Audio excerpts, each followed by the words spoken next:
Hello and welcome to Hi. another brainstorming stream. Um, I'm joined this time by Mr. Raptor. Hello, everyone.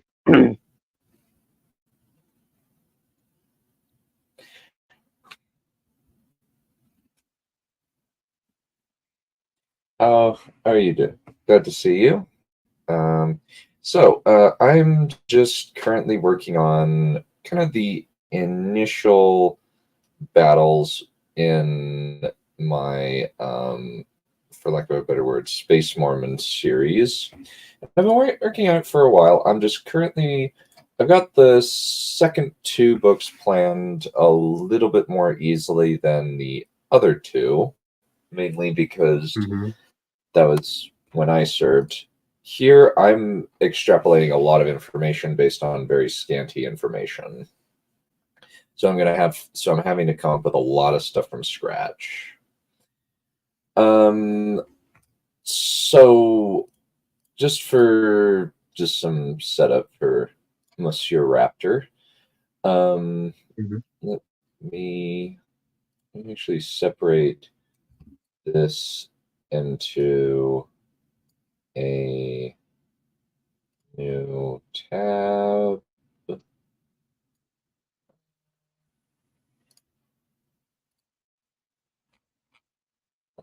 me just separate this into a new tab.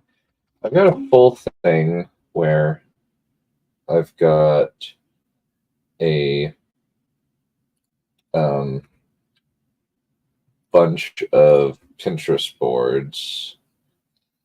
yes, of Or course. yeah, Oh, was that yeah. J.J. Abrams? Wait What? a minute. Oh, the But memes. that's Oh, I thought that was J.J. Abrams. no, that's the guy who plays Moriarty. Oh, the law of attraction. Yeah, it's well. The thing that I love about this is 75 times people wear the right shirt coincidentally at the perfect time, and then I wish that it was Andrew Scott, the guy who played um, uh, uh, Moriarty, which is hilarious. hmm Yeah.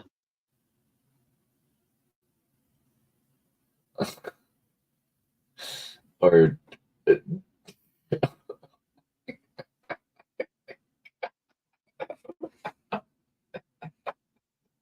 man, I forgot about No. that. I forgot. It's time for Ask Command. Jane left me. She's Curious to married know to a what wizard. Oh, that's I'm curious to funny. know what I'm curious to know what Becca thinks of these memes. It would be incredibly amusing. I would love to. Oh my gosh, that's so funny. Oh my gosh, they predicted it.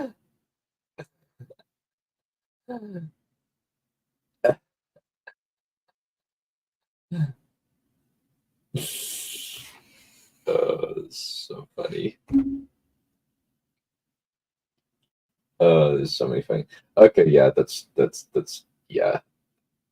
Oh, this is. Oh yeah, I forgot about that one. The next champion is your mom. It's freaking hilarious. That is so absurdly funny. That is so funny. I love that. Um,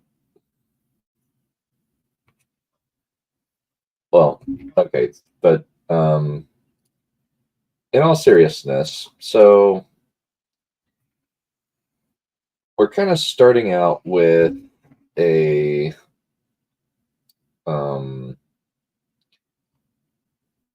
like fairly like decently technologically advanced planet or like universe, I suppose, where you have warp travel. We do have faster than light travel. We have very advanced vehicles, weapons, tech, that sort of thing.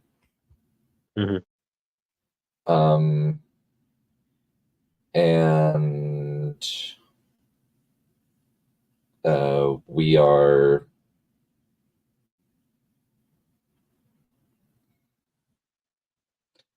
are able to construct power armor. The initial eras is more akin to this. Like, this is kind of the technology level we're looking at. Mm-hmm. As far as the armor levels for both sides. Like, it's very bulky, requires a lot of power cells, quite a bit of power to keep active. And eventually it transitions into this. It's kind of the techno thing. As far as the troop organization, it's pretty straightforward. Starts off with let's see. Let me just share the window rather than the. And starts off with.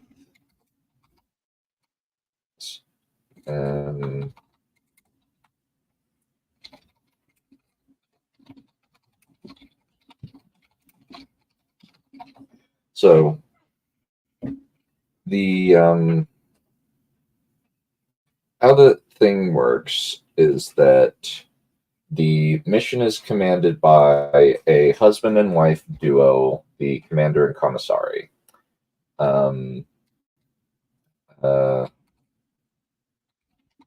Then there are two assistants to the commander, and, well, 4 assistants to the commander technically, since 2 are female. They're under they're called the STCs, or stealth termination leaders, or stealth termination commanders.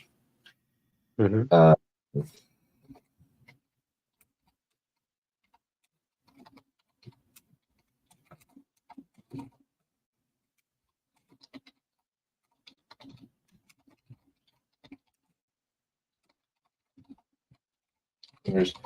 Then the STCs are co-equal to the ACs, to the zone leaders. And then there's the district leaders, which are usually over 2 to 4 battalions. And there's usually about 3 districts per zone, about 3 to 4 districts per zone. And the zone leaders act as the commanding officers over the Legion. And it's currently, when it starts out, there's 1, 2, 3, 4 legions total. And then they have to, then it's from there about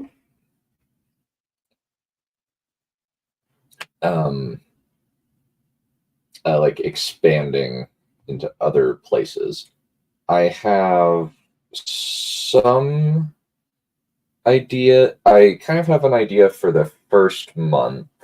And the first month is basically, so how it works for the start is that their new commander comes in. It's the start of a brand new crusade, where this one crusade is going to encompass these 3 planets that are circling around a massive gas giant.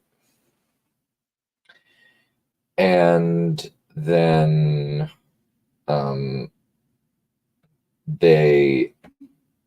he comes in, meets with the new assistants, and then from there he meets with a few of the departing people who are departing, and right as he's doing that, a bunch of apostates, or the bad guy faction, attacks their space station base to try and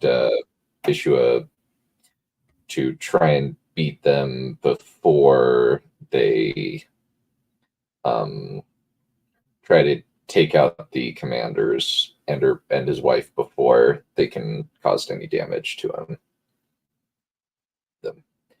So in terms of enemy factions, there's the apostates, which are basically demon worshippers / demon able to demon aligned.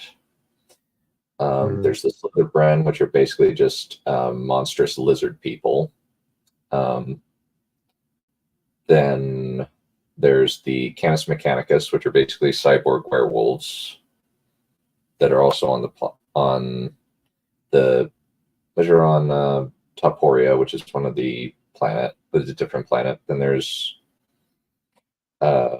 Wichita, and then there's Garden. Garden's mostly Slitherbren with some apostates, and then Taporia's but two very large continents on the same planet that are divided by a big ocean. Mm-hmm. And then on the one planet, on one side of the planet, the Canis Mechanicus are main antagonists along with the apostates. And then the Slitherbren are on the other planet along with the apostates. So I haven't fully worked out Wichita, other than there are two megacities,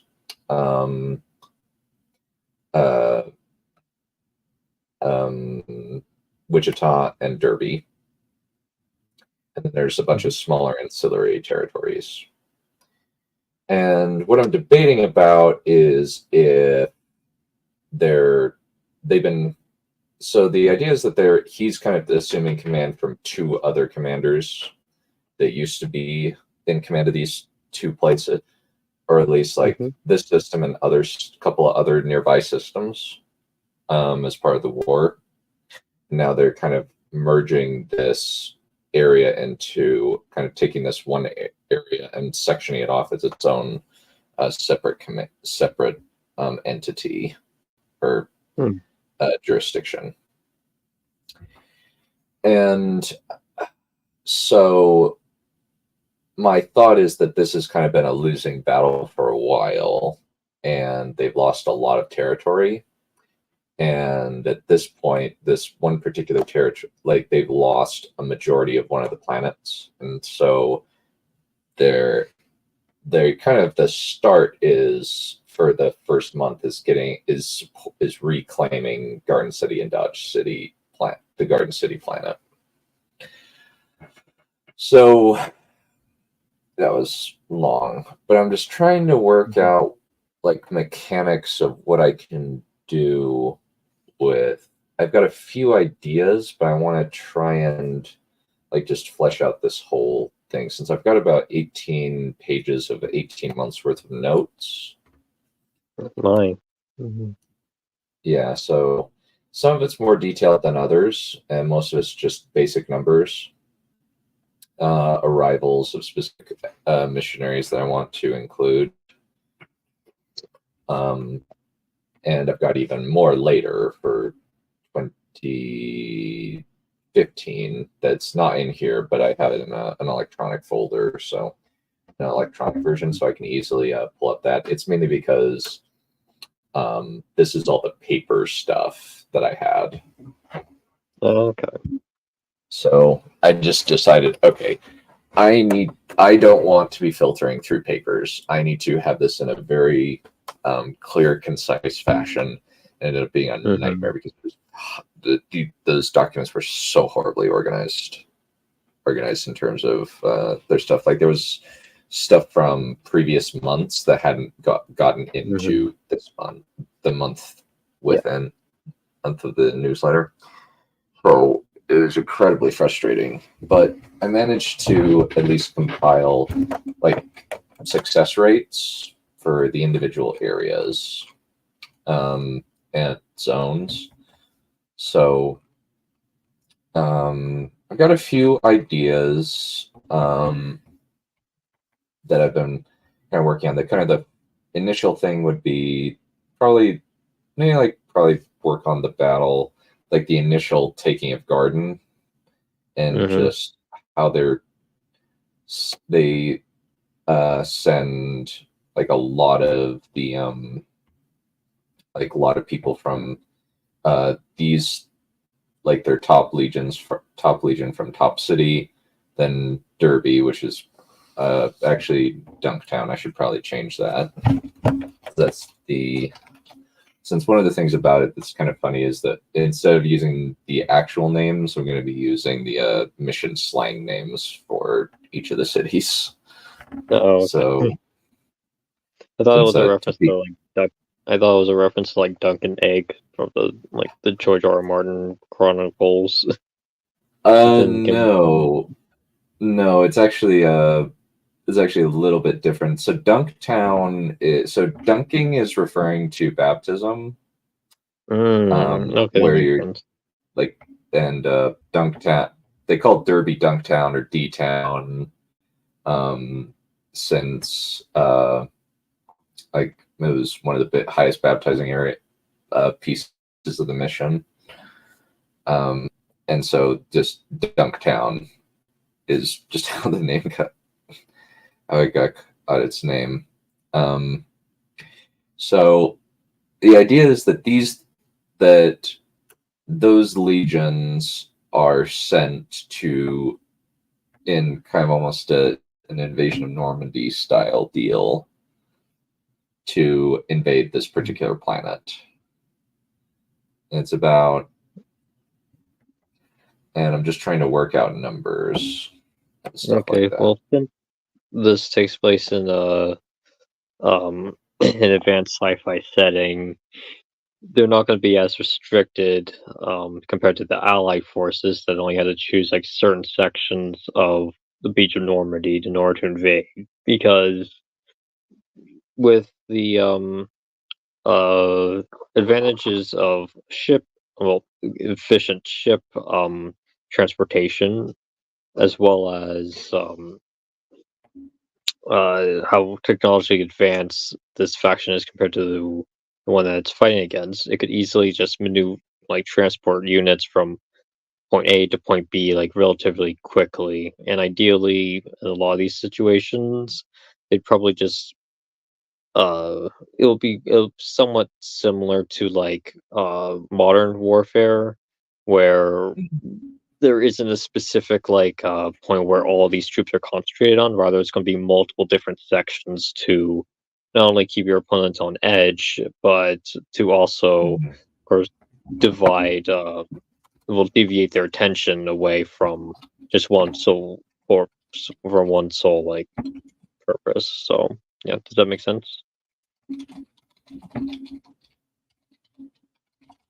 So multiple different attack points, make use of fast Yeah. transportation Yeah. to keep the enemy off balance.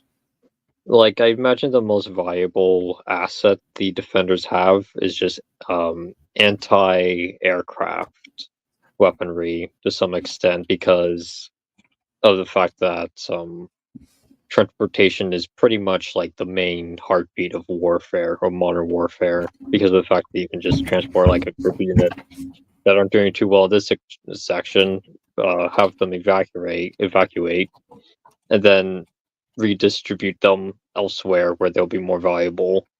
Because in World War II, you couldn't really do that because it would take forever for you to actually find a clear area to uh, like make sure that to transport your units elsewhere, and you have less options in that setting too because the technology wasn't as advanced as it is now.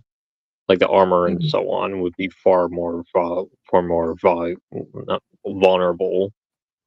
Mhm. Uh, so trying to transport troops from one point to the next would be quite risky. That's why they often in World War II, like with Operation like Market Garden, they deploy their troops very far away from the main objective to prevent their aircraft from being taken out because they didn't really have much technology to counter them. You Mhm. had to go attack those anti-air areas with land troops in order for you to get efficient amount of transport. In order to get an efficient amount of transport. Does that make sense? That does make sense. But here, Um, since the transport I imagine is far quicker and they probably have better ways of countering anti-air turrets, that's not going to be too much of an issue. So transport is going to be much more frequent. mm. Yeah, that's one of the things that I'm actually utilizing as part of the thing about being a missionary is that you're actually transferred you can be transferred um, a time between 6 and 7.5 months. Mm-hmm. 6 weeks and 7.5 months. So there's a pretty big rotation of companionships. So one thing I also want to be making sure that I'm doing is setting up this guy, since later on he's currently he's his own leader, but then eventually he's going to become an assistant around here. So I want to be kind of setting him up for later. A lot of these people I don't really know, but I'm just having to make up a lot of personalities for a lot of these different people because I did not know them. I know a couple very, very minimally, but not very many. Will there be multiple point of view chapters? Yes, there would definitely be multiple POVs. Okay. Would there be any POVs from like the opposing side, or is it all the same side?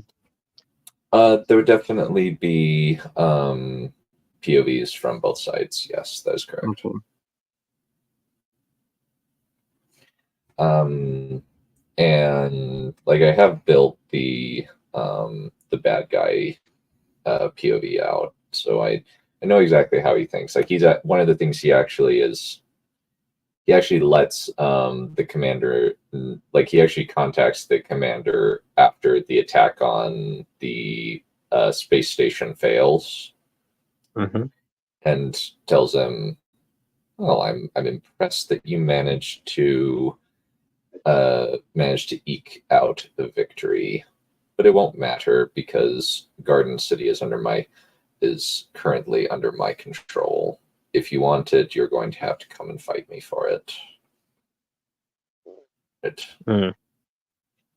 Is he someone who? Oh, yeah. Is he someone who is very skilled in combat and likes to get his own hands dirty, so to speak, or does he have other people do that for him?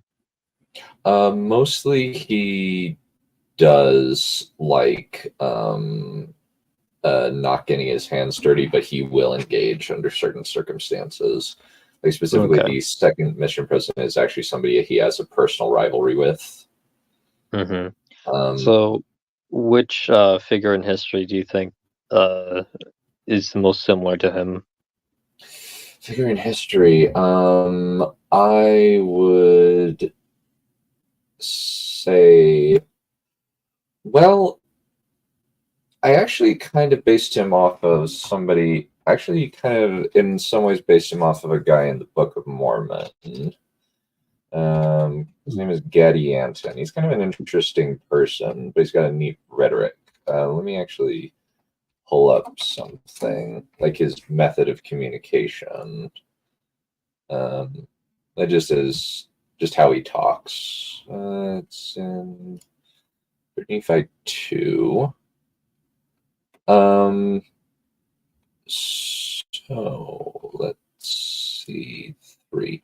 Okay, so like he sends an epistle, and he's a robber, is how I would is the character of Gaddy Anton. Yeah, and kind of how he like discusses stuff is that he he says he's very much a flatterer in some ways. He's willing to flatter his enemies in order to try and get what he wants, but cloaked in the flattery is a lot of threats, is how I would describe his method of communication. Okay, so would there be a decent amount of like backhanded compliments almost? A lot of them, yeah. Actually, no, it's Gideon High, not Gideon. I got that mixed up. Whoops. No worries. And just kind of saying like, I have the right of pedigree. My works are of ancient date, and even though it's basically organized crime, is how these people operate. It's slightly different with the apostates in this story, but that's kind of how I've constructed this guy's in terms of communication. I don't know if there's like a historical parallel for him necessarily. At least none that I can think of off the top of my head. But I guess maybe like I think probably like what is it? I can't think of anybody like historical that kind of I can think of. He's very much he's very much anti-religion in a lot of ways. Just kind of any religion, he just doesn't care which. He dislikes both. Like any religion and is basically just a worshiper of what he can see. The demons that give him power. Since the demons have a symbiotic relationship with these people because they feed off of vices and evil works. Is kind of how, and they facilitate that by giving the apostates powers and stuff like that. So the demons themselves kind of need to use humans as a vessel to really influence the physical world. Yeah, they're in a different realm of reality, yes. Yeah.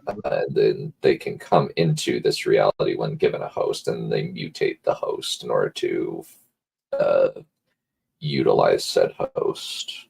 Okay. What kind of powers do they bestow upon these individuals?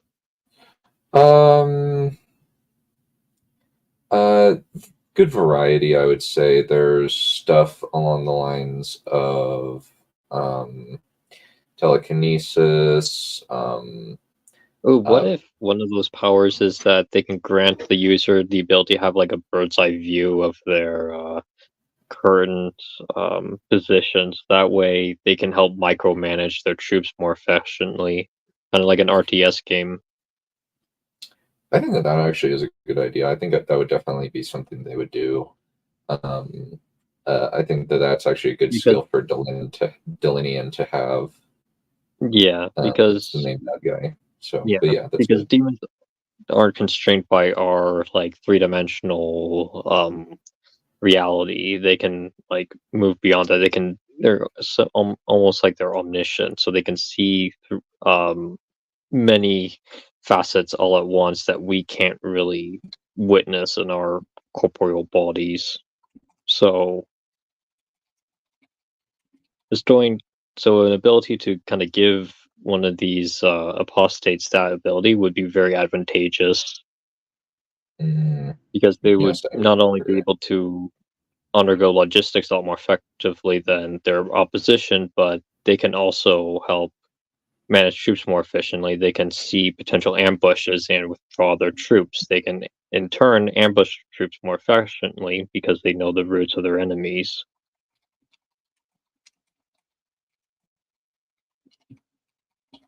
Okay, that's a good idea. Okay. All right. That's a good idea. I like that. Let me think. So kind of with I don't know how long to make the attack on Garden. I don't know how long I want it to be. I could just make it for the next, make this whole, just the whole of it, taking the other parts of the Calaveras system. I think that's the best idea. And then it goes into maintenance work from there. Okay, how many books are you planning to write for this franchise?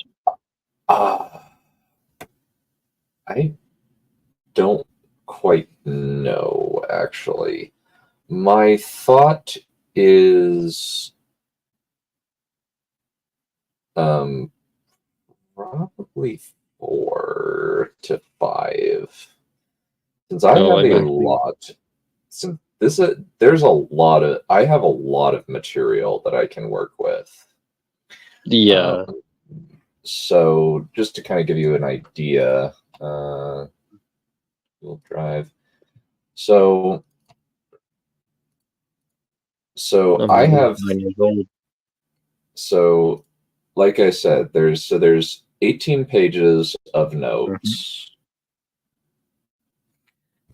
just on the first year and a half. It's 1 page per month. Mm-hmm. Then I have all of these issues, these harvester stuff, which are the newsletters. I'm only missing a couple of months out of this. Maybe I'll have to message Mm-hmm. the mission and see if they can give those to me. Hopefully.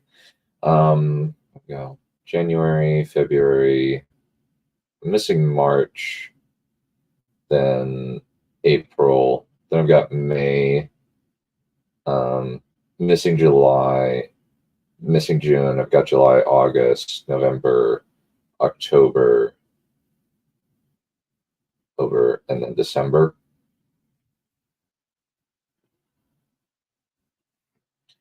Um, and then I've got um, the Harvester for 2016, which is full 12. Then I've got 2017, which is 11. Mm-hmm. And I'm possibly even going to continue on even beyond that. So it may even become 6 to 7. I don't know how long this is going to be, though. Mm. But Yeah. um, For for me, instead of I originally wanted to go with a traditional trilogy because that gives you a decent amount of time to set up and pay off important plot elements. But after thinking about it, there's so much character work I need to establish that I'm actually thinking about just making it 4 books. And I also took into consideration the pacing behind that too, because book yeah, one, from a macro perspective, would kind of function as act one, so to speak. Like the book itself will contain 3 acts, but and from a macro perspective of the story, the book one serves as just act one, establishing the main factions, all the main characters at play, and at the end, of the book, which is essentially going to be the climax of that novel, is essentially going to be the inciting incident almost to get everything else in motion for the story as a whole. mm, And yeah, because even though the book already has its own inciting incident near the beginning, its ripple effects will be far more extenuated. Uh, well, the climax's ripple effects are far more accentuated. That it in turn is a lot more relevant to books 2 and 3 as opposed to the very first mhm. few chapters of book one, because book one inciting incident is just more so relevant to everything that is going to get paid off for the end of that book. So yeah, does that make sense? Yeah, that does make sense. Yeah, it's mainly And just for for me because yeah, there's so much material, like hmm just in terms of just my research, since this covers about 3 years, since yeah, this is going to cover about 5 years. I don't know how okay. much granular detail I'm going to do. It might be fairly But simple to just to condense each book to represent a year, um, I think perhaps. so. Yeah, it's going to depend. Yeah, I think I could feasibly do that. Um, Yeah. I would just. It'll kind of depend because one problem that I have is that I am going to have to be coming up with a lot of these characters from scratch since I Yeah. don't know. So I'm going to be making up a lot of stuff, and I'll definitely be changing a lot of the names because I don't want to get sued. Yeah, fair Um, enough. But Yeah, Um, for me, the easiest way to really think about who these characters will be is by utilizing two elements. One, first you have to think about like what's the overarching theme of your novel, and this in turn will help to dictate what these characters believe in, whether it be say like the theme for example is hope versus despair, and mm, one character is very like optimistic about the future and is very like hopeful that things will eventually come into place, and you can give like showcase some explanation behind that, and that in turn will create a foundation to establish all these little character quirks and how these characters will function with other characters and establish unique character dynamics, especially ones that have a different belief, those that are overtly like nihilistic and full of despair. So it essentially functions as a foil to represent these two characters. And a second mm, element introduced to make these characters seem a lot more grounded is just by combining elements of your own personal life into them. Something that you mhm. can relate to, something that you have enough experience in to make these characters seem a lot more grounded. Okay, that makes sense. Yeah, so I use a combination of those two in order to create my characters because the main important conflict, in my opinion, is philosophical conflict. Uh, some of the best films I've seen have some kind of sense of like the whole character holds this belief, and you just see how they adapt to it changing, or you see what kind of conflicts that cause it to change. And those are often the most compelling conflicts to me. So Mm, okay, that makes sense. yeah, and a philosophical conflict can also help you to create external and internal conflicts to help facilitate this Mm, as well, because you start out with something very broad, something very abstract, and then you slowly chip away at it to get more and more detailed. mm, okay. Yeah, I guess the theme for this is kind of to a certain extent or order versus chaos. Fair enough. Um, and kind of just the kind of just going with the idea of uh, my my my mission and just kind of how just kind of I guess writing a sci-fi memoir, which is very much not something I've ever seen done, but I'm interested to see um, uh, like if I can pull this off. Hmm. So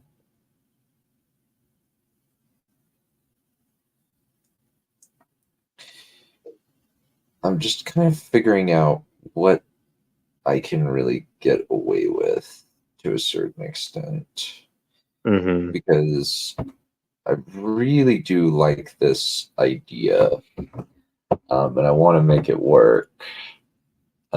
Okay, Hello, Xula. but yeah, but I just need to figure out some stuff, and especially for the initial thing, since I have about 150 pages written so far.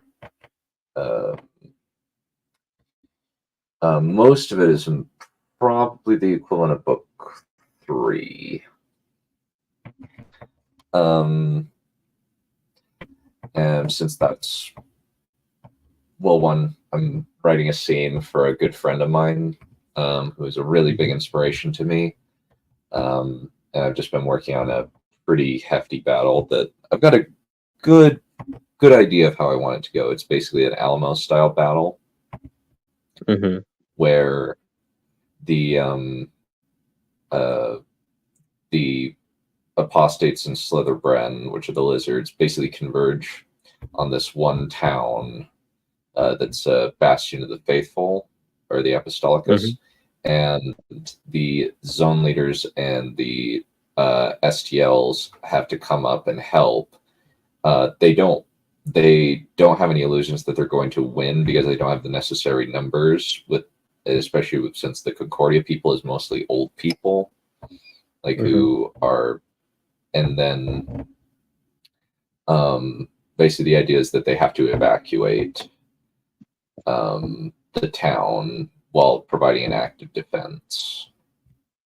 That's kind of the idea of it, where they actually hit the enemy from behind to try and draw them out, then drops people inside of the city, start fighting there, and then when it kind of becomes clear that the enemy's turning on the exterior reinforcements retreat and try and run back south. And then like the main purpose and then the people inside of the city are just trying to are just slowly retracting the circle until finally they get to the chapel fort in the center of the town, enter the city, and then can just get on the transports and run. So, and like that was actually a bit and part of it's going to be me and or the character based on me and one of my zone leaders and getting hit with a or having the transport, and the STLs get both the transport that we're all on getting hit by a stray rocket, and then having to make our way back on foot to the main city of Salina, which is not what happened, obviously. I just went on an exchange with this guy before the companion exchange the Sunday before transfers when the area was shut down, which I'm just using that as inspiration for, okay, it just got overrun by the bad guys and then had to be closed down, and the whole population had to flee south. So that's kind of the idea. Like, I see. So I feel like I've got some decent creativity with that. What I'm struggling more with is kind of, I didn't know what the mission was like before. One thing I do have is that it's going to be a clash of cultures for probably the first book, where you have a more laid back planet system with the CCSC mission, or CCSC, and then there's the MIC, where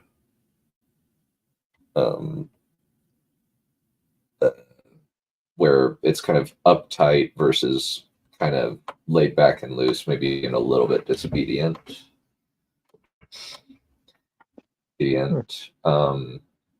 So, and that's going to be part of it. And one of the things that Commander Bell is trying to do is he's trying to kind of graft these two disparate cultures together into something that's more workable. Okay.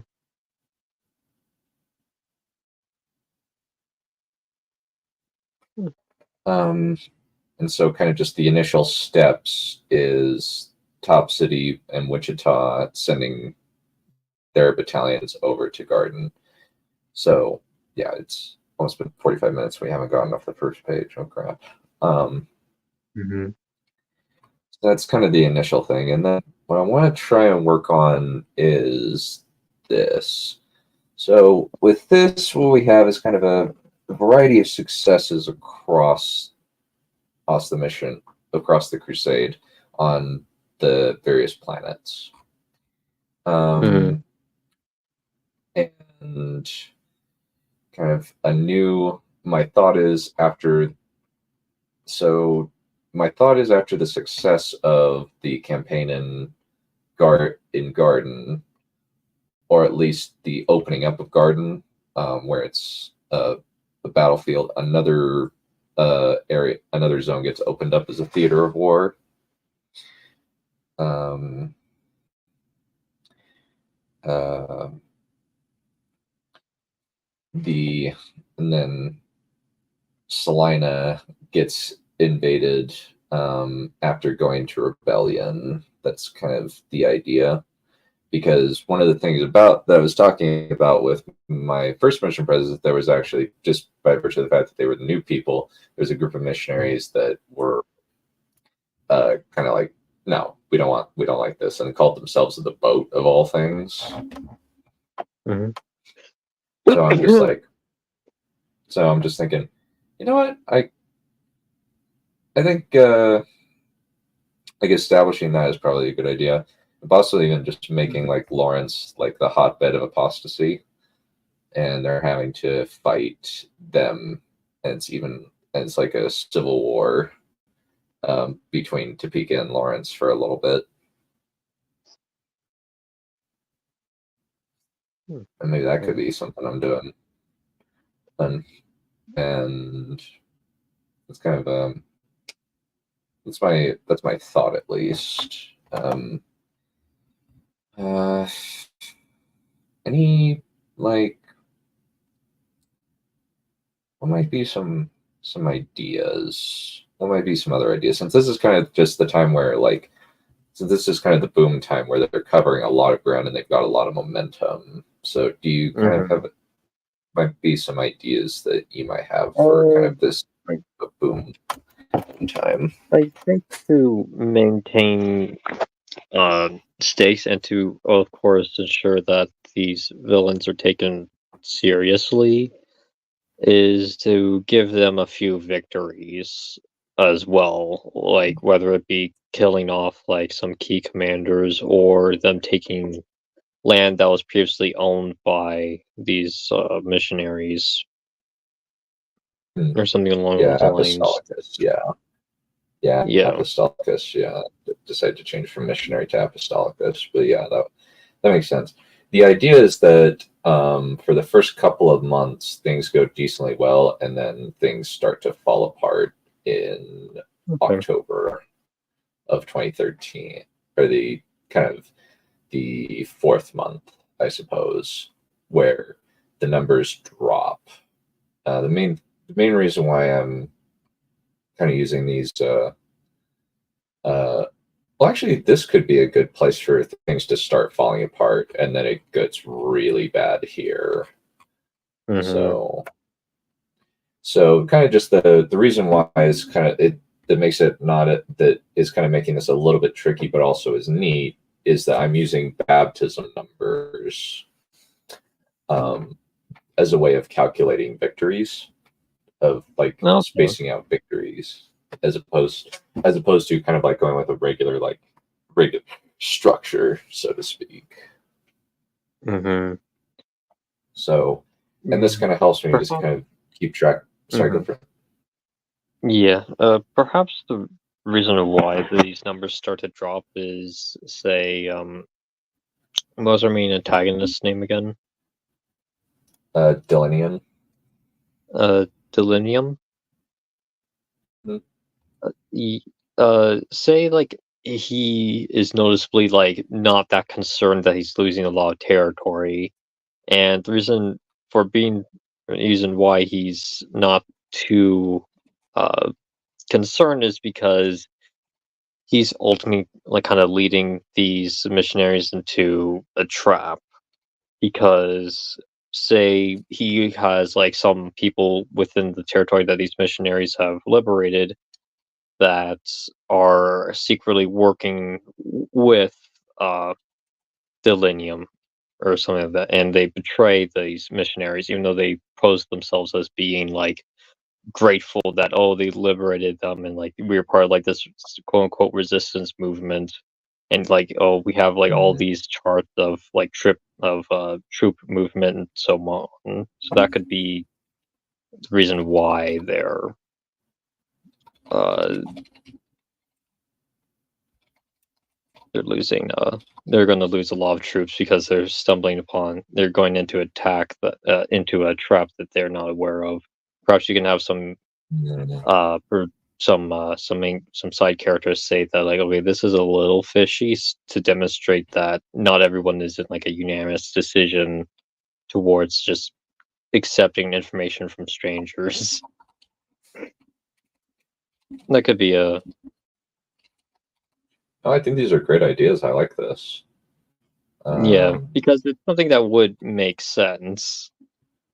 And it actually fits because sometimes, like a lot of they can even. Well, I was just going to say, like sometimes there was actually a my first mission president actually there was a little bit of tension between him and some of the bishops because he baptized very quickly. That was kind of the model that they were going for, was rapid baptism numbers, because the belief was that once you're baptized, that'll help you with the struggles later. And then that kind of conflicted with the bishops, where they were like, we don't quite have the infrastructure to support a lot of these new members that you're bringing in, and a lot of them are going less active. So we have a lot of people who are on our records who don't contribute. So, and often there would be like tension because of that. So that's actually a good idea to put in there.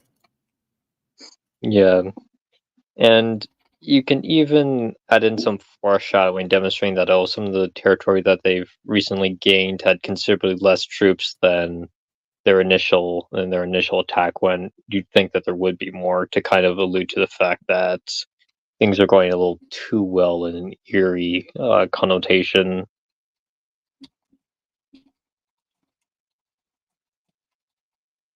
Because that would make sense for Delinium, because you wouldn't want to waste too many troops on something that would ultimately be set up for something far granular. And you can easily just rationalize the lack of troops here is because, maybe they've redistributed them elsewhere, or like deeper into the lines or something. Like, it's not too apparent that they're falling into a trap or anything.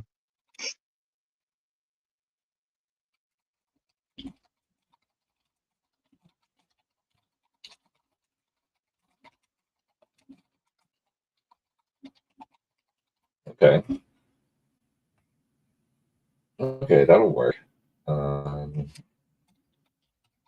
And this ambush or trap will probably lead to the death of like a significant commander or someone, maybe like a mentor figure if there is one.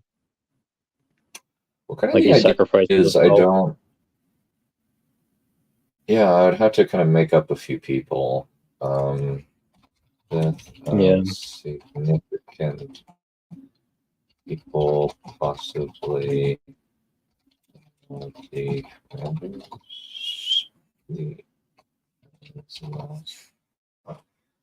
Or maybe this would be like a mistake on behalf of like, do you know what, like, yeah? I did have an idea. I think that actually, like, this point is actually probably a good point where one of the very first one of the first ACs of the mission actually dies.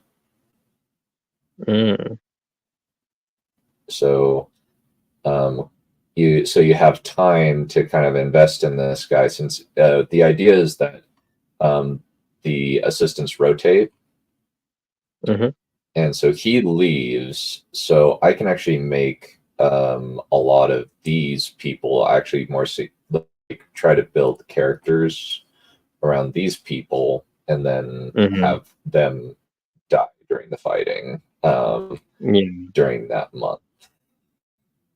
Yeah, and perhaps one of the main protagonists that actually falls for this trap and accepts this information without giving it too much thought is that he's far too like trusting. He likes the fact that he can like form some kind of bond with someone else because he's very outgoing, very like not necessarily naive, but he's someone who doesn't really want to think too negatively on other people and something along those lines. Okay. I'm definitely And going perhaps to this, be. No, you go. I was. That's very much. yeah, so Sorry.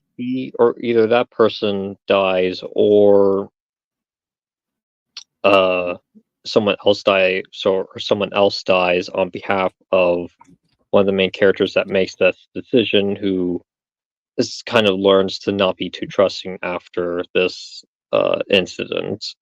Changes his uh uh he changes his beliefs a bit more.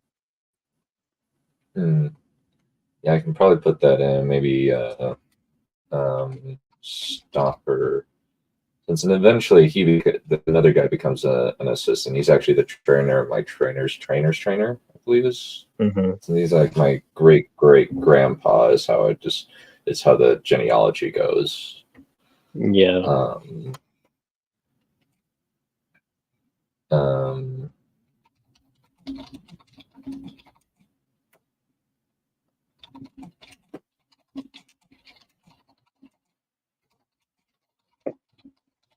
okay, that actually makes sense.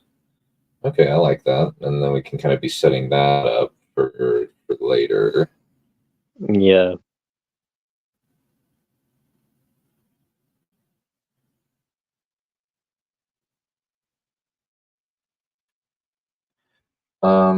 And then also 2013 could be a good time because like I'm introducing the the Steelborn, which are basically Hmm. technology worshippers, Hmm.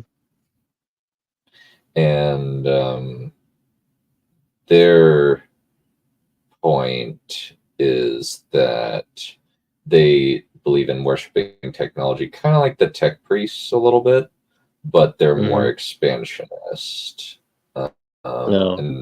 and they assimilate other people and just inject them with technology that helps them to control them. Hmm. So that's the idea with that, at least. Um, and then kind of, I didn't really have many like arrivals with that. I probably need to make some arrivals or just put that in. But the main reason why this guy is fun is because he actually is the guy who created the mission slang dictionary. Oh.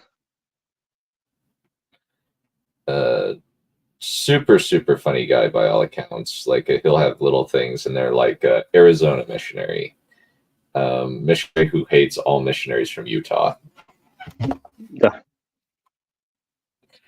or let me see, or ape assistant to the mission president, apartment treasures, things that other Hmm. missionaries left behind, trunky, missionary who wants to go home, or sitting on Hmm. your trunks. Um, that's been around for a while. Uh, Topeka, derogatory name for Topeka, Kansas. Yeah. Um, uh, ready to go home. Or P Day, preparation day, day, the time where missionaries get to relax, preparation day or play day, where they get to do laundries and do other activities, and it's worshipped by chunky missionaries. Hmm. Oh, I see. Um, yeah. Um, or the sort of various different things. And he just had this whole like pages and pages worth of slang stuff. Um, I need to look through and kind of remember who's probably like write down a lot of the departures because I can use those as characters earlier and just make it so that they die. They're set up and then they die through this. So, and then kind of like we can get into kind of the low point for this, and kind of as well as like just make it so that then kind of because only like 4 legions got anything done. Like the main thing that's happening is like top city gets really badly hit and has to retreat, and there's only like a small like cell of people in Lauren. And then like in the maybe in the far north there's like a small skirmish victory with, since the idea that I have is that most of the like as far as things go with a couple of the different planets, the Salina plant, half of the Taporia planet is mostly Slytherin, with like big nests up north, and the Concordia area is like a watch space because they don't have the troops to actually like take it and clear the aliens out, so they have to put like a guard station there. And Hiawatha functions the same, only with the Canis Mechanicus for the far north. And then there's Taporia. I haven't fully figured out the geography of the planets. I probably need to. The idea that I have is like one half of the planet is one continent and one half of the other is the other continent. I'm just having to work through just figuring out like how I want to figure that part out, of like the shape of the continents, I suppose. So those are good ideas. I like those, where like this kind of initial thing is like a lot of victories, but then it turns out that it was all a trap. That's actually a good idea. And then the bad stuff continues they continue to get pummeled. Yeah. So I think that's a good idea. And then like only like 3 of the legions managed to get any victories. Like say like whatever like a tank they have, or like they have like tanks or some form of artillery, right? They have tanks and mechs. So they do it along with power armor. So that's the oh yeah, that does sound cool. But yeah, they've got tanks pretty equivalent to some like stuff from Warhammer 40k, as well as mechs from Warhammer mech. So I don't have anything as gigantic as this per se. It's more kind of along the lines of medium-ish bulky. Medium-ish bulky, maybe like I think the biggest is probably going to be something along the lines of that, where like it's about 3 times the height of a human being, maybe 3 to 4 times the height of a human, or what's the let me see. So the let me see. No more units. Space Marines. Let's see.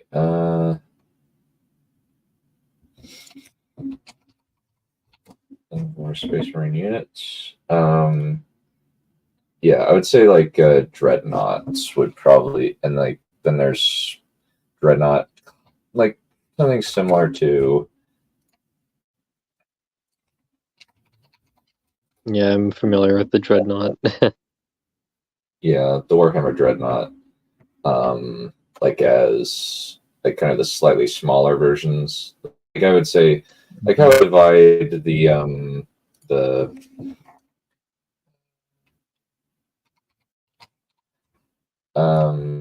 the various classes. We have Colossus class, which is mm,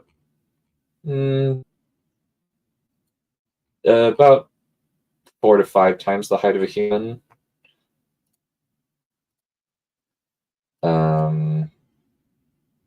And then let me see what was the next one. Let me see where's the.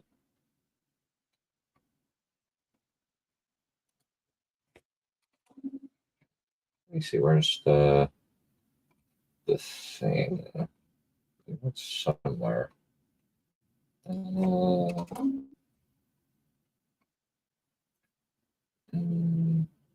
Okay, so Colossus class, and then Seraphim class, which is like about this kind of size or this kind of type, and then there's like twice the height of a human, which is Knight class. So and that's kind of the differentiation per se.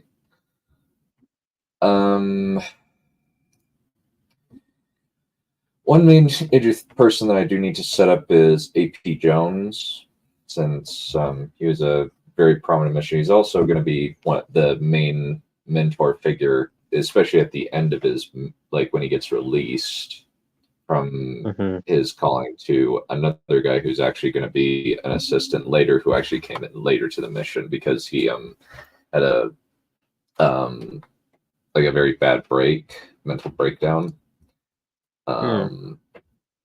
When kind of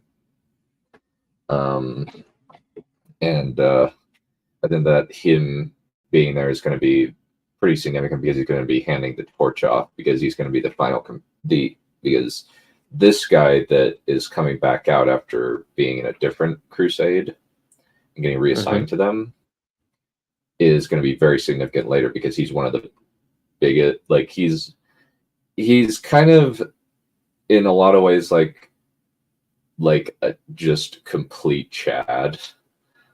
Like this guy is based off of one of the most hardworking and successful missionaries that I knew on my mission. Like insanely hard worker. And so I just want to reflect like just how heroic this guy was, because he like just was unstoppable. Just talk to everybody. Sorry.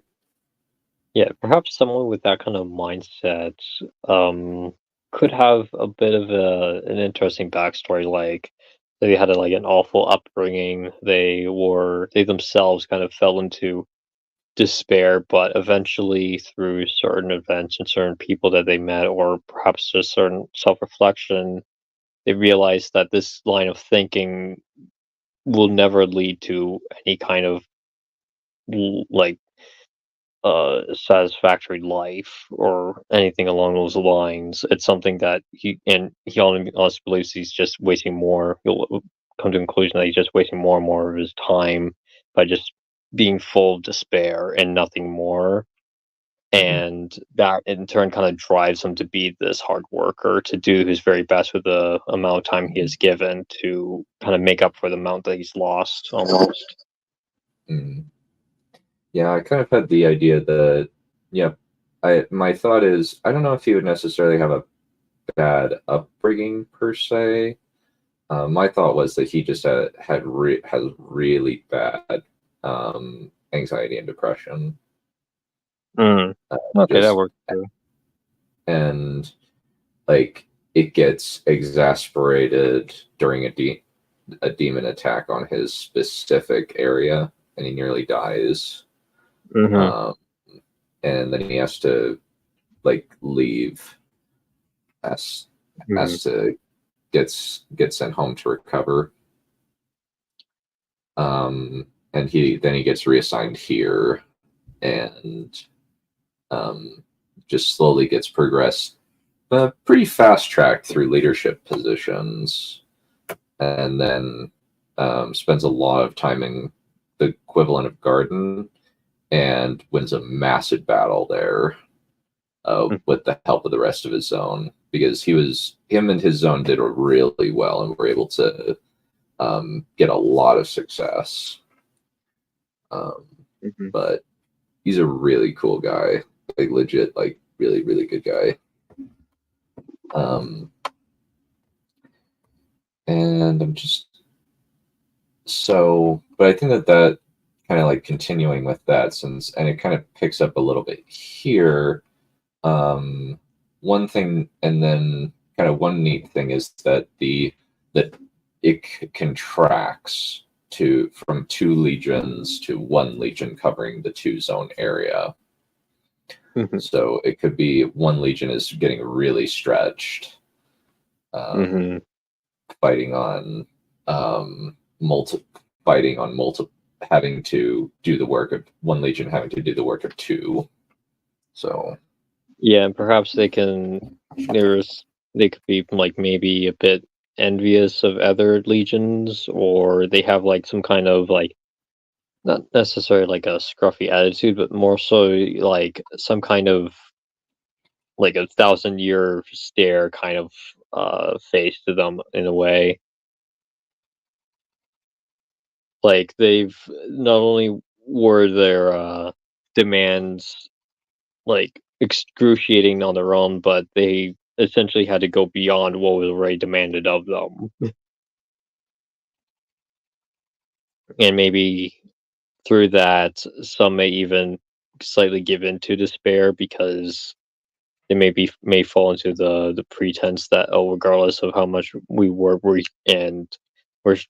still losing so much territory, that they may in turn resort to despair, which can actually be a great invitation for another character, I don't know which, who will be a bit more optimistic to come in, or something along those lines.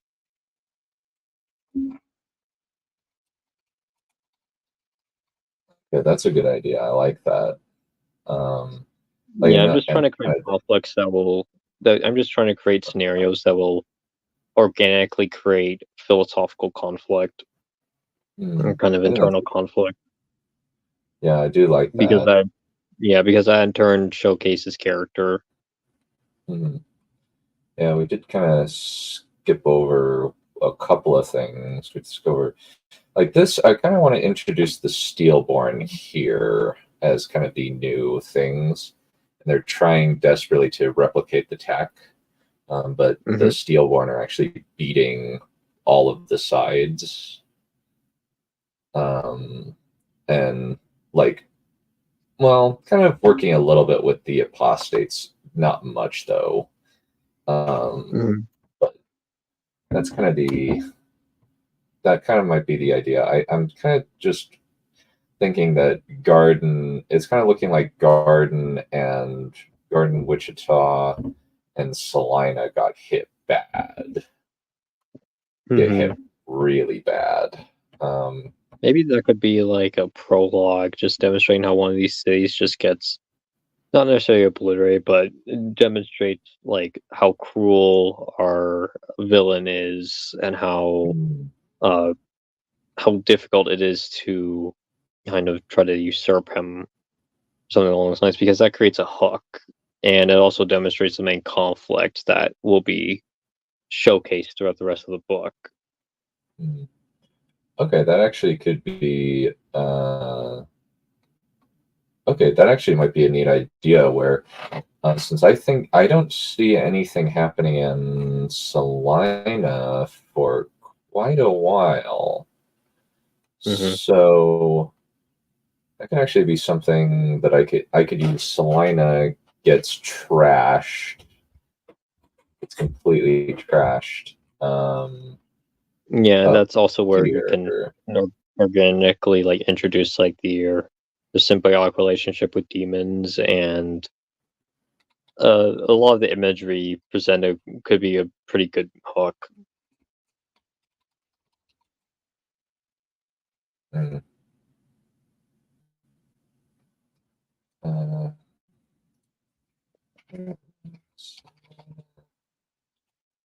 Dodge. It's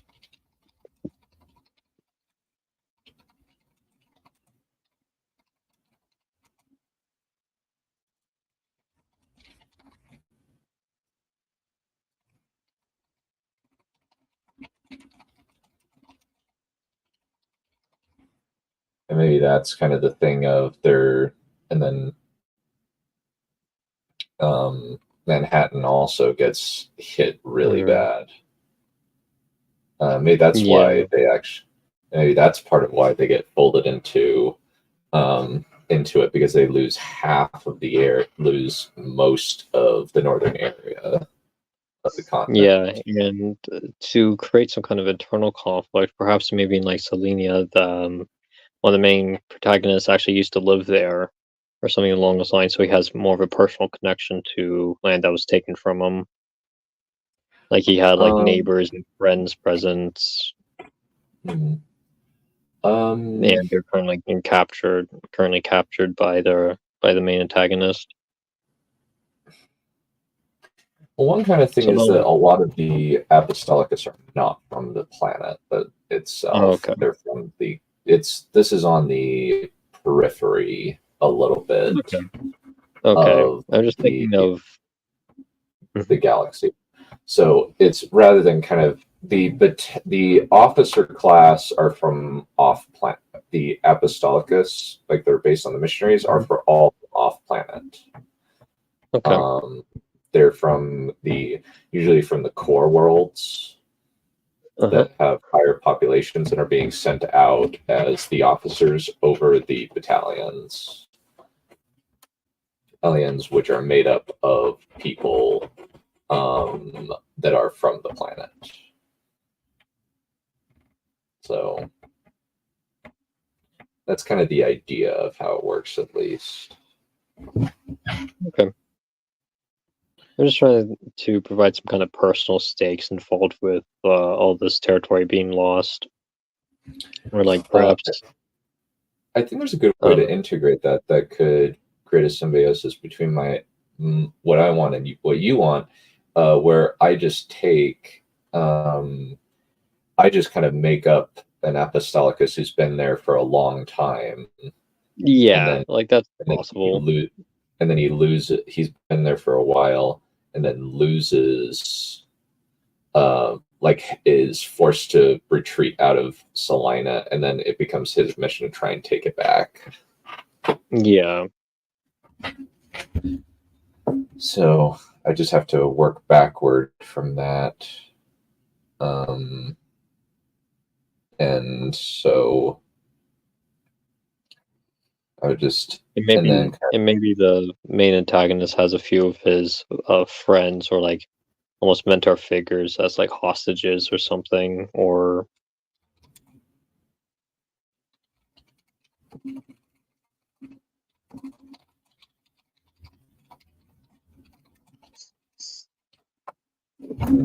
okay. Insert character here is well, it could even, it could be that he starts out kind of as a regular a regular Apostolicus, maybe even like a district leader in Salina, and then he gets called to be the Flint Hills zone leader, and after the destruction after Salina gets taken, and he's being called, and he's called to say, "Hey, you're tasked with taking it back." Yeah, sounds good.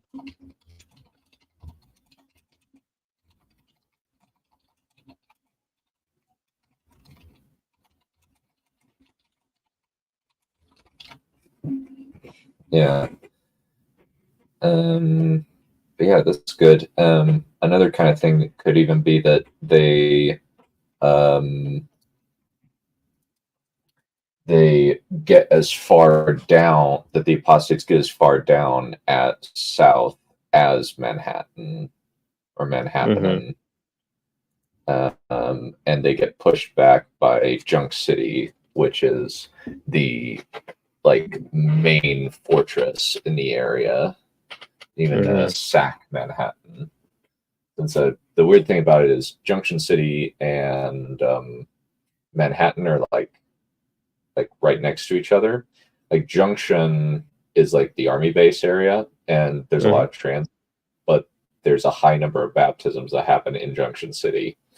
Manhattan, by contrast, is a college town, and a lot of missionaries go there. They're like, man, there's a lot of pretty out of state girls here. And there were even, I think, rumors of like sororities that had like seducing a missionary as like their initiation ritual or something like that. It probably isn't true, but I just heard about that, and it's kind of amusing to say the least. Yeah. And that could even be part of it, like that's it's kind of a succubus hub. That might actually, or like just a slight immorality hub, as well as kind of a, as well as functioning as an education center, like university place. Since Manhattan, Kansas has a decent university, from what I hear. I don't know much about it. I just know that it has supposedly has a pretty good university up there.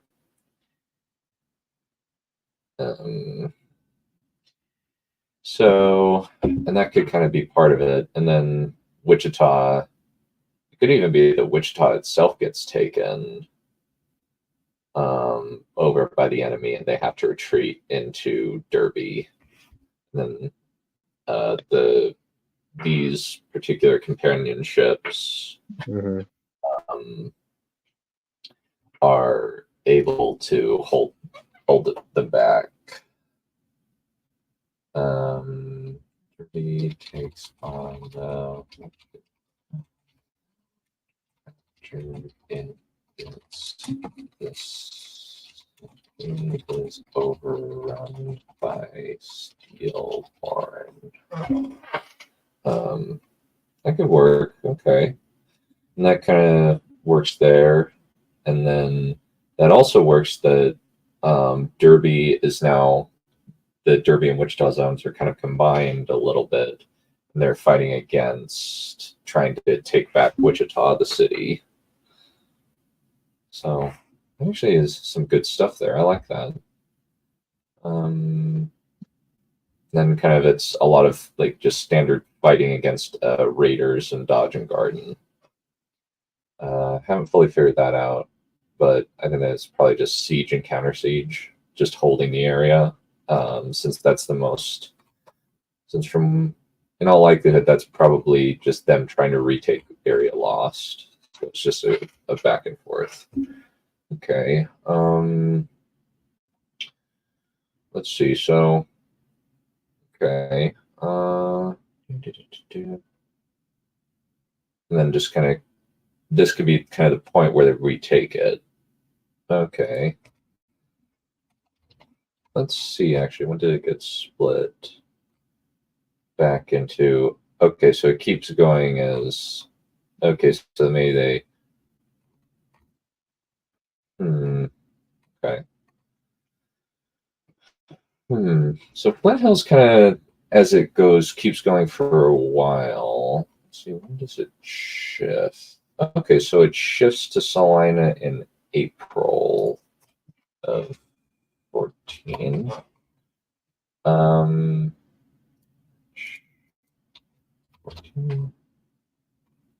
Okay. And then Garden actually contracts to one companionship. And then these two areas actually, that actually could be a neat idea. Sorry, I'm not getting a chance to talk. Oh, no worries. Yeah, I just had an idea that two exterior areas infiltrate Wichita and take back the city for the rest of the zone. Okay, so that'll work. That actually is a good idea. And this kind of is this is a bad month. So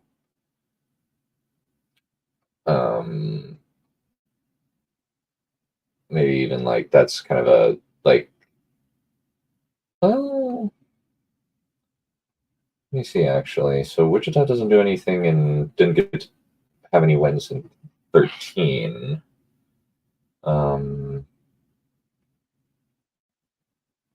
And then kind of maybe this is kind of a holding pattern.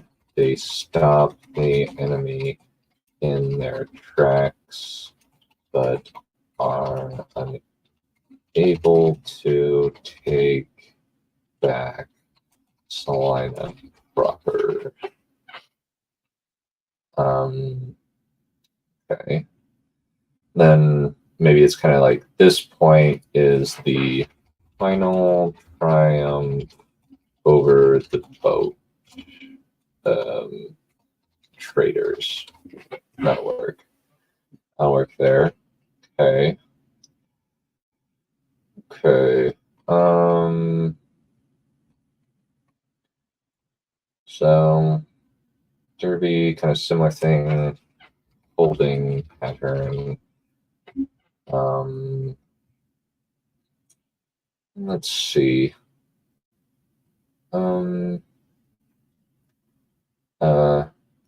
I think probably we won't take Wichita back. I think it would probably be infiltration. Infiltration.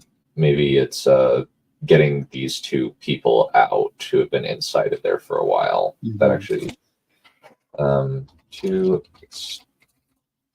exterior areas, infiltrate and get Auburn Hills sisters out, then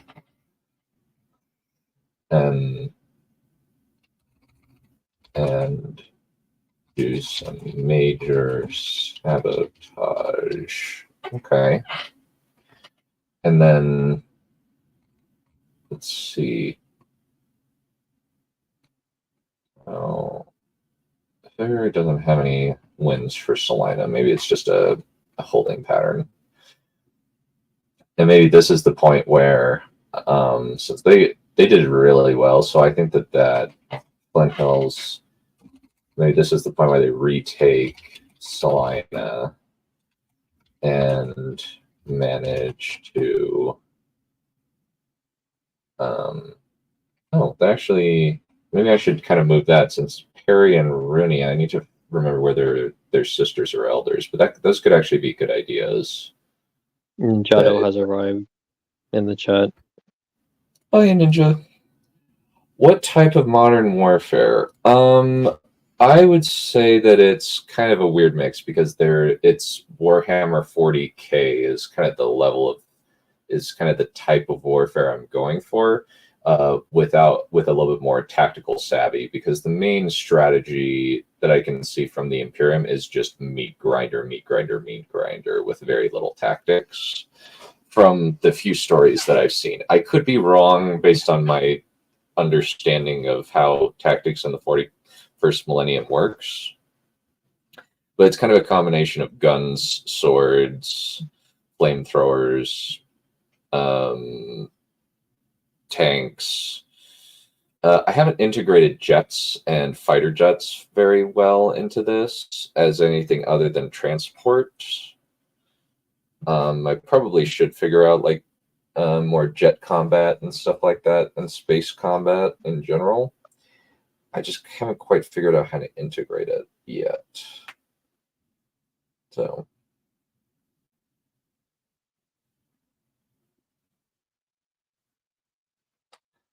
But that would be kind of my summary of what kind of modern warfare I'm using. So,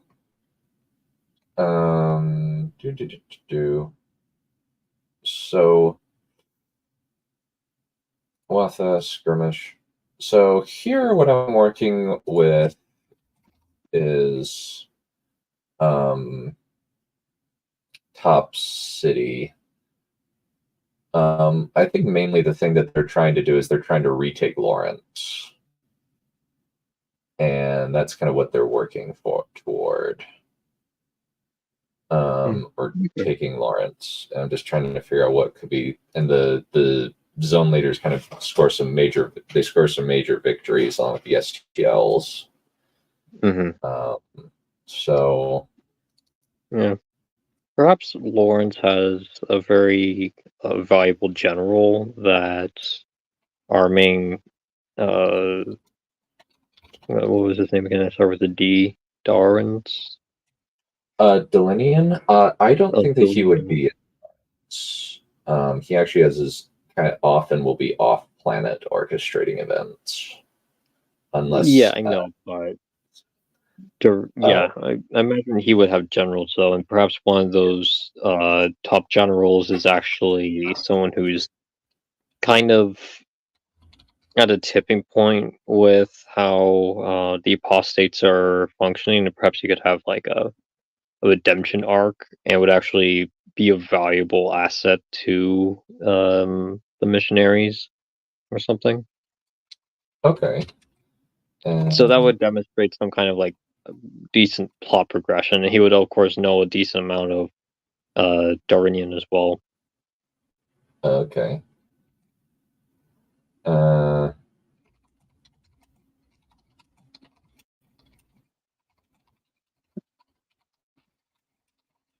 Because by this point Okay. we'd be in like the second or third we're on like the second act of your first book. So I'm thinking yes, since we're about page 7 of 18 of the initial of yes. So it would make So- sense to establish characters that are in turn connected with characters that are previously established earlier on. Yeah, I need to bring up some stuff. I have a few. Like I know a new area gets brought in, gets created, and that's the Fall City. Very briefly, admittedly, but a new battalion is put in Fall City.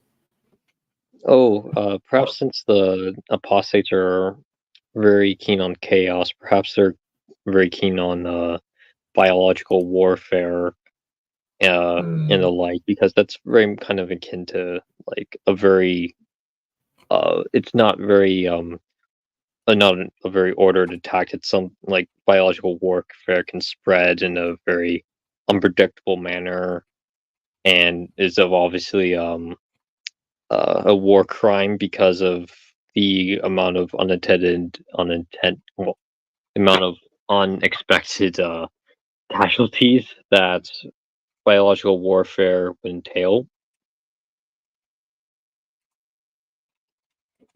And obviously that will include some of his own men, but of course I doubt that our main villain cares that much about him.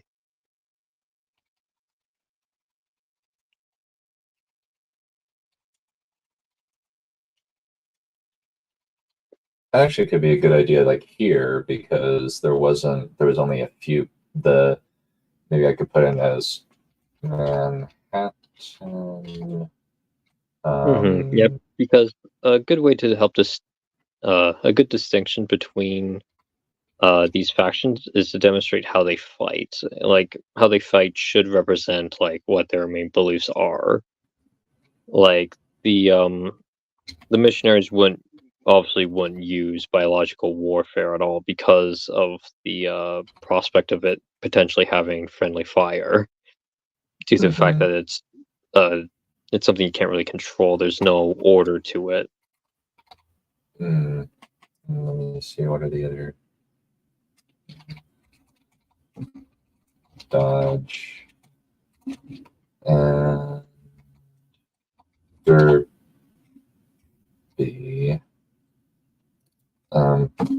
So let me see. So it's Manhattan, Salina.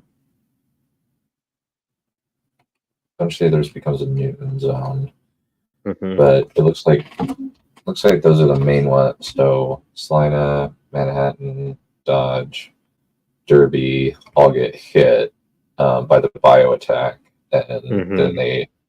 Yeah, it's like with Imperial Japan and the Philippines.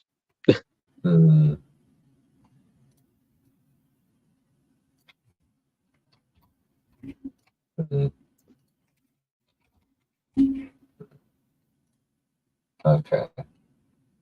So let's see. And then that could work very well here, where like and even maybe the bio warfare has some sort of positive effects where there are two areas that didn't. Maybe that could be part of what happens is the certain areas were able to catch the bio attack before it happened, like kind of plague zombies.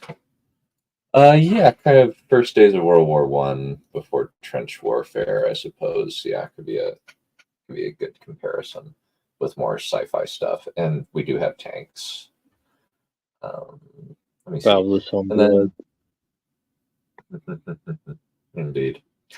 And then the top city is like the Sherwood. It's the Sherwood area, but people would always call it Sherwood, just like they would call Cully Creek Cully Crib. I don't even know why they called it Cully Crib, but that was weird. Top city. Well, I need to figure out what I want to do here. Maybe it's what could be. Maybe it's just Garden City kind of figures it out first, tries to get out the word, and the only people they manage to reach is Top City, and Lawrence isn't as badly hit because and Sherwood managed to keep out, but then Lawrence is able to keep out of it because the apostates don't necessarily have a lot more presence there, and they don't want to nuke it. They don't want it, so that could be part of it. Sherwood manages to get the bioterrorist agents, and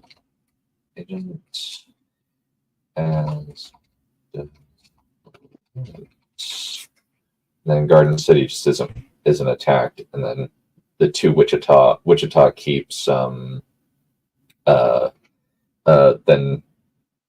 3 battalions managed to infiltrate Wichita and take the city back to the zone. I think that's a good idea. And it's not terribly high numbers, but that kind of is just the deal. Then it's still kind of transferring out of the Flint Hills zone, and so then zone, and then Wichita. Oh, that actually is a good idea. The Wichita, because of what happened with Newton, the 2 guys that were there get promoted to zone leader. That actually works well. Okay. Let me just scroll up. So Ives and Knight ZLs. Okay. Ives the Knight ZL promotion due to their valor in retaking Wichita. There could be a neat little commando style mission with that. And then kind of they take Hutch for the first time, since this is the first. Oh, that's actually a good. I hadn't noticed that before. Hutch didn't have any baptisms before that point. At least I don't think so. Hutch.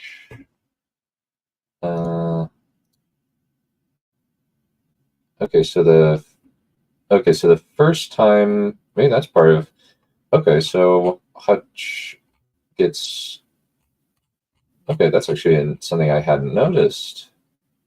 Huh.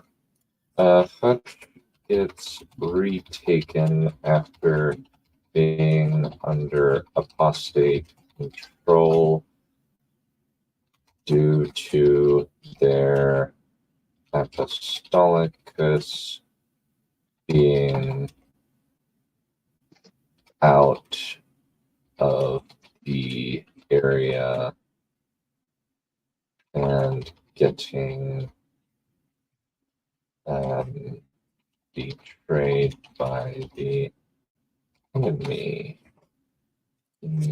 during the first few days of Crusade.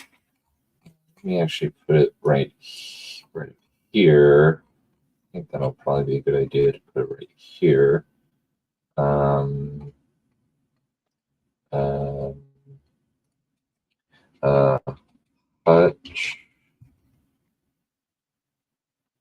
Touch is taken by the enemy.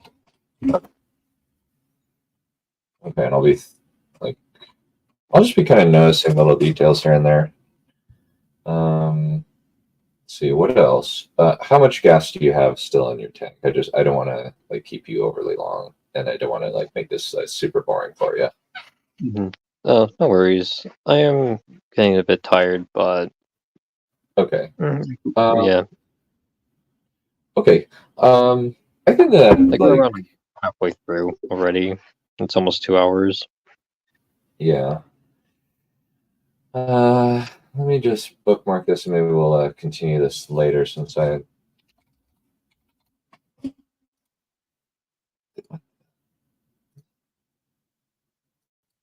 Because eventually I do want the Whissia to contribute at some point, and he may not be available today. Yeah, I think that Whissia would be a. Sorry, forgot. Get to finish watching. No worries. Yeah, Whissia is watching Godzilla -1 with the family. Oh, okay. So. At least he's doing something based. Yeah. And then let me see. And then major. This is kind of the time where kind of it starts making major strides. So that's less. So this is less less difficult. I can just kind of write a lot of major victories in Derby, and even maybe that's kind of the point where Arc City gets taken. So, and then El Dorado gets taken. So.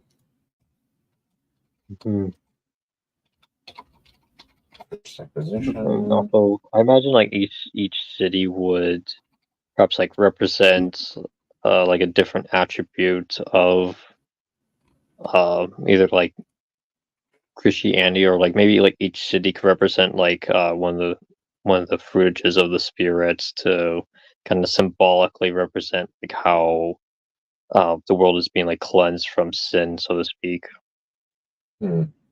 I do like the idea. One thing that I was kind of working with is that there's kind of a division between the Apostolicus and the Evangels, which are kind of like, I guess, the dichotomy of Mormons and mainstream Christianity, evangelical Christianity, where like both are aligned against the apostates, because the apostates are fundamentally diametrically opposed to them.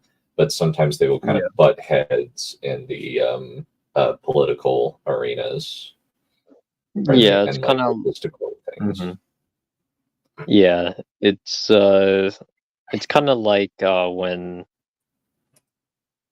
during the actual Crusades, even though the main point was it's kind of like a in like the later Crusades, not so much a First Crusade. The First Crusade was mostly just Christians against Christians and Muslims against Muslims. But in the later Crusades, it was more so about like divided Muslims and divided Christians trying to be unified to take each other out. Yeah, and kind of the idea is that especially Wichita is kind of a mix of the Apostolicus and the Evangels. And sometimes the Evangels will get along with the Apostolicus, and sometimes they won't. And sometimes they'll be their own faction. They don't want to be aligned with either the Slither so the Slytherin and the Canis Mechanicus are mostly animals. Like Slytherin are just animals that will eat people. The Canis Mechanicus are slightly more sophisticated. Like they actually are able to communicate with people, but they're still like not good. They're mostly Mhm. they're very predatory. The best equivalent I can think of is have you ever seen Grimm by any chance? No. So the idea with Grimm is that it's modern day, and that the magical creatures from Grimm's fairy tales exist. Um, and most of them are animal-human hybrids called Vessen. Mm. Like the big bad wolf are exist. Then there's like hound people. There ogres exist. It's like a police procedural with various types of different things. Like like satyrs or goat men are these like uh, able to charm women into liking them and stuff like that. So Mm. so I guess kind of the idea is that they're that kind of a blue bod are like these wolf guys, Mhm. and then the Canis Mechanicus have their own society, their own language, their own technology levels, and are able to like go around. But they will still eat people, but it's more of a New Zealand Maori reason rather than a Mhm. purely animalistic Slytherin reason for eating people. Okay. And the They could probably try Steelborn, something. Yeah. and then the Steelborn are kind of like just techno worshippers. They just believe in technological advancement over all anything, and don't really like see religion or like belief in a higher power than technology. And maybe it's that they're run by an artificial intelligence god system, kind of like a Samaritan or the Machine in Mhm. a Person of Interest, or Mission Mhm. Impossible Fallout, or Mission Impossible Dead Reckoning. Mhm. Yeah, something along those lines where to them AI is God in a sense.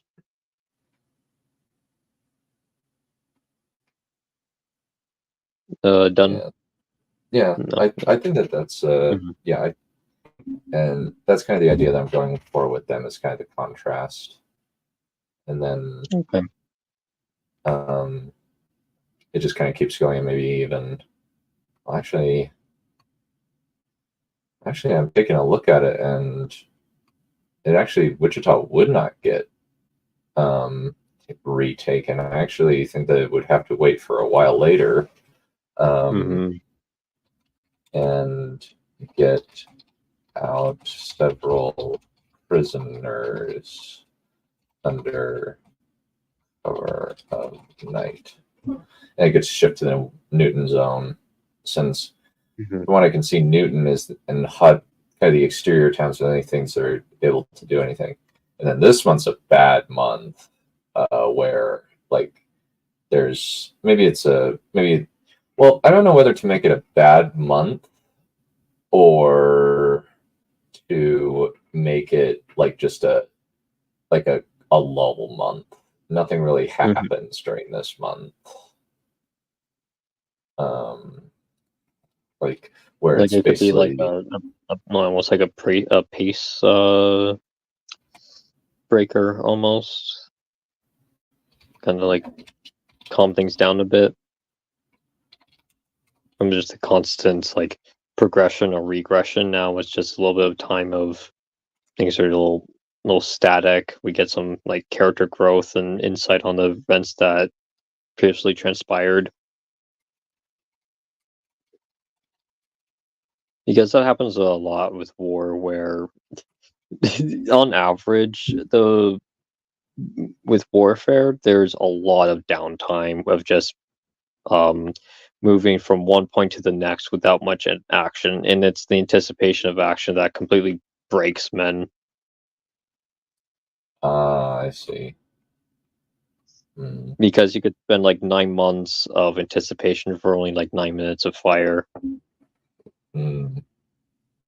And it kind of wears on your nerves, being having to be Yeah. a constant vigilance. Yeah, because it's like a constant build-up without any payoff, so to speak. Like there isn't anything that will like break this tension that is constantly boiling, and you can't remove it because you know it will happen eventually, but you don't know when. Mm. And that's how a lot of people are psychologically affected by war. That's what happened with a lot of Americans when they're shipped to Afghanistan, where they would mostly just like defend this one outpost for like months or even years without any real confrontation, and it would just psychologically destroy them. Ah, okay. That's a good point. I will definitely keep that in mind. And that's how Okay. that's one way people can kind of give into despair and would later be more chaotic in nature, so to speak. So that could be like a form of like internal tension between all these characters. Like, will they be able to survive psychologically from from the torment of war? Mm, Perhaps make them all okay. engaging and demonstrates that anybody could change for better or worse. Okay. Yeah, another thing that I do definitely need to put in there. There was actually apparently a couple of sisters that were sent home because of gross disobedience. Hmm. Also, And then to came add back. on, oh, sorry, but to add on to Ninjato's comment, I remember there was this one instance in the Sengoku Jetta period of Japan, where I think it was Hideyoshi who was who was initiating this skirmish between the Iko-Iki, known as the gun monks, and um, they were essentially defending their castle. I forgot specifically what it was called, but Hideyoshi had to supply and fight on this skirmish for 9 years. Wow, Yep, that's with that's a long time. yeah, without much progress on either side. A lot of it was a stalemate. Kind of reminds me Mm, of the Western perspective for World War I, where a lot of it was mostly just a stalemate in France. mm, that does make sense. Where Because when you have two factions that are technologically equal and have decent around the same amount of resources, um, and their differences are very far between, they don't really have much advantages against each other. So a lot of it is just a battle of attrition. mm, yeah, that definitely would be what I would be doing. That does make sense. Okay. Okay. Hmm. Okay. Yeah, I'll definitely keep that there. Okay. Hmm. Yeah, I'll definitely be putting that in place. Uh, I actually need to move this down here. And that's where a lot of like the internal conflict come into play, is with the psychological warfare behind it. Mhm. I know one of the things that the sisters would be doing is consistently infiltrating areas because kind of the idea that I'm kind of working with is that with very few exceptions, most of the sisters are um, like support or infiltration units, with occasionally like elders being assigned to based on their talents going into espionage work. And and only like a few is there kind of a mix and match, I suppose. That's kind of just an idea, kind of part of the thing that I'm going to be working with is that the the sisters actually have to do a lot of the espionage, infiltration, even occasional assassination, as the case may be, of Yeah. key targets. Mm-hmm. Since I Yeah. think that they would be a little bit better suited for that kind of thing because they wouldn't use a lot of the like the genetic enhancements are make the elders a lot stronger, um, even do need to, and sometimes like makes them like taller, like Captain America height, like a little bit, maybe even a little bit taller. Don't make them like cartoonishly huge, like say like the like Space Marines are, where they're just absurdly like they're absurdly tall. Mm-hmm.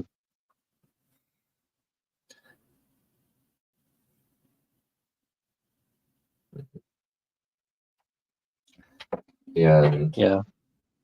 And to add on to like since it's going to be a bit more of like a mobile war, you can still add elements of it being grindy.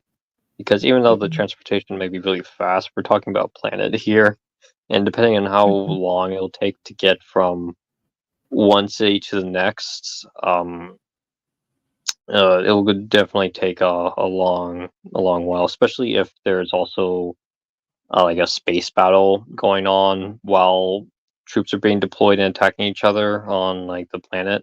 So you can't just like transport your troops off the planet, regroup on like the main capital ship or whatever like garrison ship, and then redeploy them elsewhere because that might be too risky due to the fact that they're also undergoing a war in space simultaneously. Okay. So it would kind of force the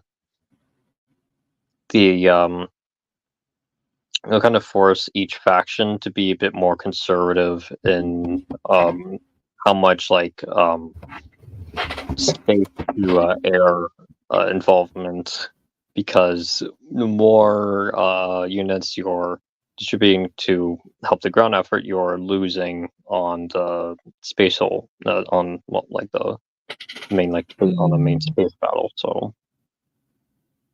yeah, I definitely need to put bits where there's space combat above the various planets. Maybe that's kind of how the Steelborn are introduced, is that they actually take out some of the space array for both sides. Yeah. And perhaps you can do something kind of similar to in like in Star Wars Return of the Jedi, where you can have one base of operations that's primarily dedicated to providing shields for one of the other ships, and one of the main objectives is to take down that base to allow your space forces to take out that ship. So yeah, it one makes thing each about like it is goal a bit more dynamic. yeah, And it different. also it's going to be a little bit tricky because it's not a solid one planet's controlled by one thing. So I'm just going to have to like create like satellite defenses over like their areas, and their like major areas of the continent are controlled by one faction. They want to try and beat the other faction is trying to conquer that faction.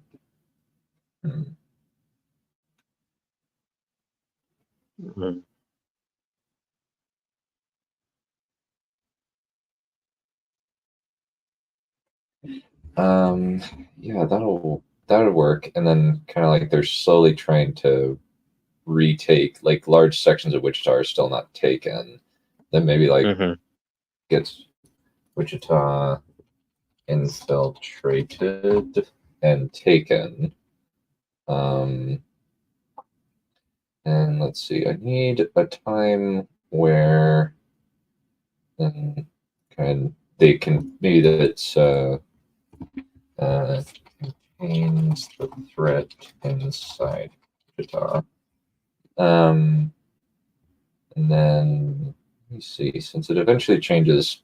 Okay, and this could be the point where it gets retaken in its entirety by Maze 2 and the Code Talkers.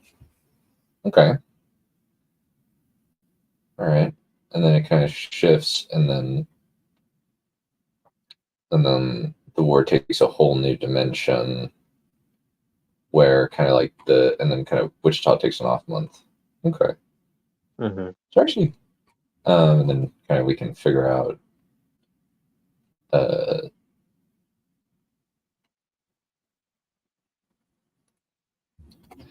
then kind of a few people, like I know this guy is eventually going to come back later, so I do want to set him up for the first bit. He's also an assistant for a while, so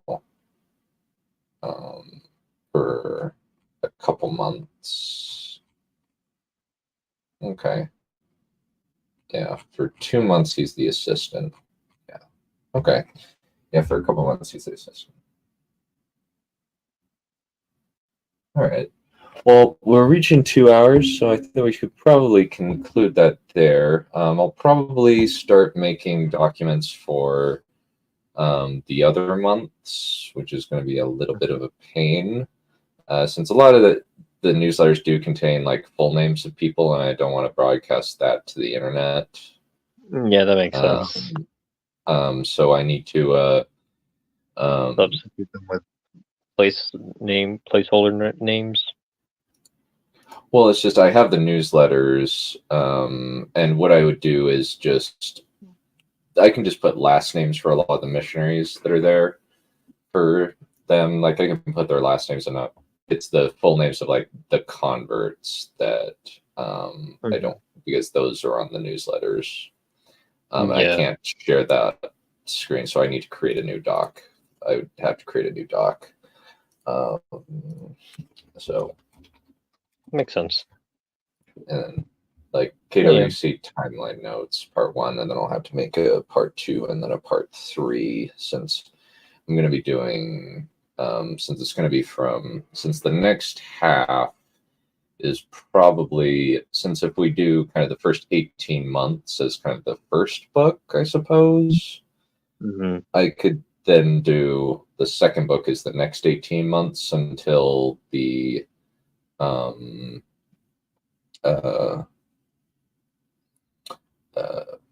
until the second mission president comes in, and then the next thing is about a year, and then the next year and a half is that, and then just from there I'm kind of making up stuff really, and that's gonna probably have to fall into, since the idea that I have for kind of at the last book, I'm not sure whether it's going to be last book or last 2 books, is going to be that after my mission, like the idea is that a few of the Apostolicus, after they get released from their like 2 years of service, they actually come back to try and finish the war as part of the KWC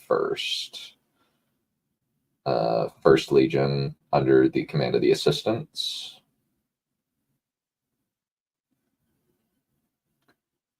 And so kind of I'm just having to make up a whole bunch of stuff where like just my character and a few others who have been sent throughout the books return to try and finish the war, and then kind of, that's going to be the conclusion of things.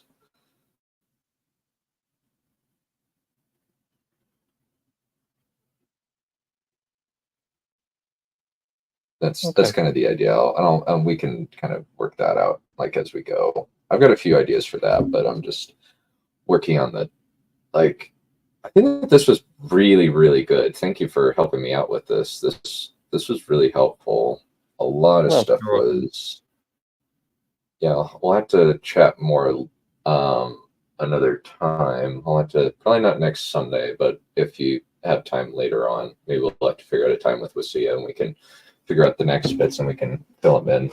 I'll share the doc and we can kind of just come up with any kind of months that we missed, and we can just put in more details. And the nice thing is this would kind of lend itself to a sort of episodic type deal where they're just working towards a goal, but it's very much like it's a slow burn in a lot of cases, trying to retake some of these cities or take these cities. And that's why a lot of the conflicts during the process will hinge more so to the internal or philosophical conflict as opposed to the main external conflict. Because if it's just external conflict, then it gets a bit repetitive. You need to spice things up a bit and demonstrate some more character growth and character interactions that will be later paid off Yeah. in the story. Yeah, Because and it spread helps. everything. Yeah, spread everything because out. that'll help. That'll help maintain audience retention during those slower scenes. Mm-hmm. But yeah, glad I was able to give you some momentum and steer you into a right direction. Yeah, I'm definitely got more ideas. I'll probably create some more. We'll probably have to create some more as time goes on, and I'll start fleshing things out, especially as I start writing the characters up. One thing I do need to do is I made a slight error. I thought that one missionary was the first AP at the mission. I was very wrong. And thankfully I've only gotten like 20 pages of that written, and I can easily just change things around. And most of it's going to be making up personalities for these people. Since I really don't know what they're like. I don't know who they are. Yeah, that was that was in your position for quite a while, but now that I've outlined a lot in my novel, I finally have a good idea as to who these characters are, where their personality quirks, and what their main beliefs are, the motivations, how they relate to each other, how their dynamics are going to shift the plot, and so on. There's also going to be a lot of death and a lot of people dying and a lot of turnovers, which is going to help with which I just need to make sure that I'm like maintaining the